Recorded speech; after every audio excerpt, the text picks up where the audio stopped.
सीधा आपको ले चलेंगे। स्मृति ईरानी क्या कुछ कह रही है धारा 370 को लेकर, जो हंगामा देखने को मिला उस पर क्या कुछ कह रही है? कि बजाय भारत को जोड़ने की बजाय भारत को तोड़ने का प्रमाण दे रही है। मैं इंडिया अलायंस के सभी नेताओं को, देश के नागरिकों और भारतीय जनता पार्टी के कार्यकर्ताओं के माध्यम से आश्वस्त करना चाहती हूं कि संसद द्वारा पारित धारा 370 पुनर्स्थापित नहीं होगा और जम्मू कश्मीर को भारत से बांटने का उनका ये प्रयास कामयाब नहीं होगा।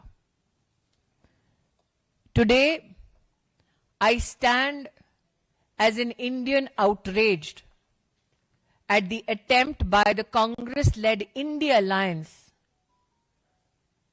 to bring to the floor of the House a resolution that stands against the Indian Constitution and the opinion of the Supreme Court of India.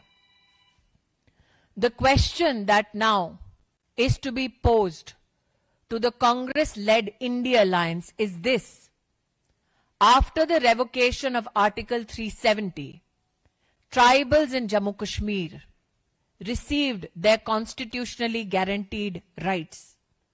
After the revocation of Article 370, the Dalit and OBC community in Jammu Kashmir received, after years of struggle, their constitutional rights. After the revocation of Article 370, women who were constitutionally guaranteed protection against abuse and violence received their constitutional protection.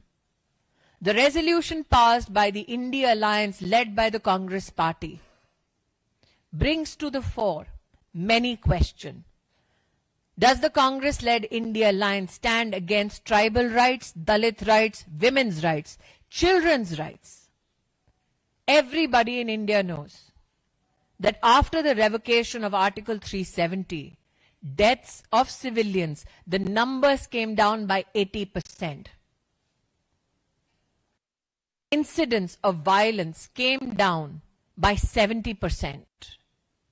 Tourism in Jammu Kashmir especially went up to a staggering figure of over 2 crore 11 lakh tourists, especially in the Kashmir Valley.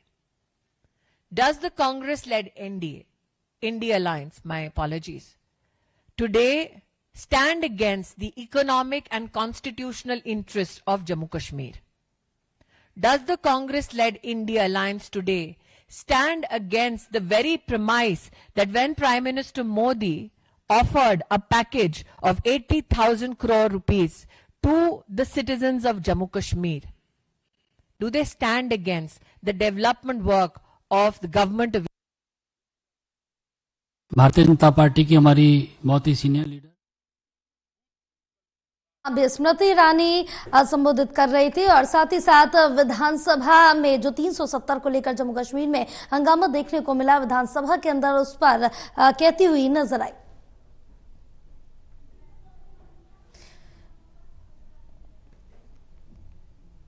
तो जम्मू कश्मीर विधानसभा में भारी हंगामा देखने को मिला था। पक्षी और विपक्षी जो विधायकों के बीच धक्का मुक्की भी हुई, हाथापाई भी देखने को मिले और साफ तौर से तस्वीरों में आप भी देख सकते हैं। और इसी को लेकर प्रेस कॉन्फ्रेंस करती हुई नजर आई स्मृति ईरानी। साथ ही सत्ता पक्ष और विपक्ष के विधायक आपस में भिड़ गए थे। धारा अनुच्छेद 370 को हटाए जाने के खिलाफ प्रस्ताव को लेकर जो हंगामा है वो विधानसभा के अंदर देखने को मिला। फिलहाल स्थिति को बिगड़ता देखकर सदन की जो कार्रवाई उसको स्थगित कर दिया गया और अभी फिलहाल सदन की कार्रवाई स्थगित है। तस्वीरें भी जम्मू विधानसभा से निकल के सामने आई है जिसमें साफ तौर से हंगामा पक्ष और विपक्ष के विधायकों के बीच देखने को मिला। दोनों में धक्का मुक्की हुई, हाथापाई भी हुई। इन तस्वीरों के जरिए आप देख सकते हैं कि क्या माहौल रहा होगा। और इस हंगामे के बीच सदन को स्थगित कर दिया गया था और इसी पर स्मृति ईरानी प्रेस कॉन्फ्रेंस कर रही थी। बहरहाल जम्मू कश्मीर विधानसभा में यह भारी हंगामा देखने को मिला है। अनुच्छेद 370 को हटाए जाने को लेकर जो प्रस्ताव था उसको लेकर जो हंगामा है वो हुआ है।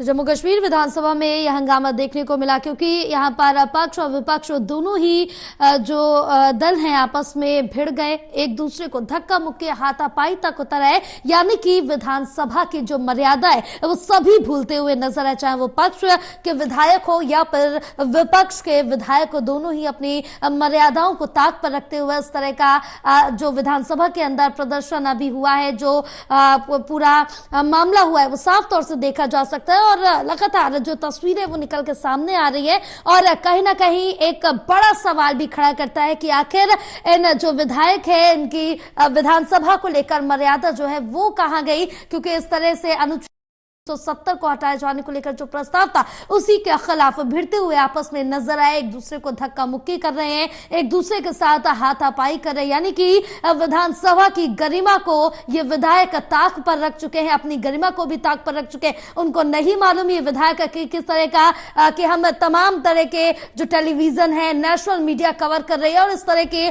पूरी देश दुनिया में जो छवि है वो इन विधायकों की सामने आ रही है।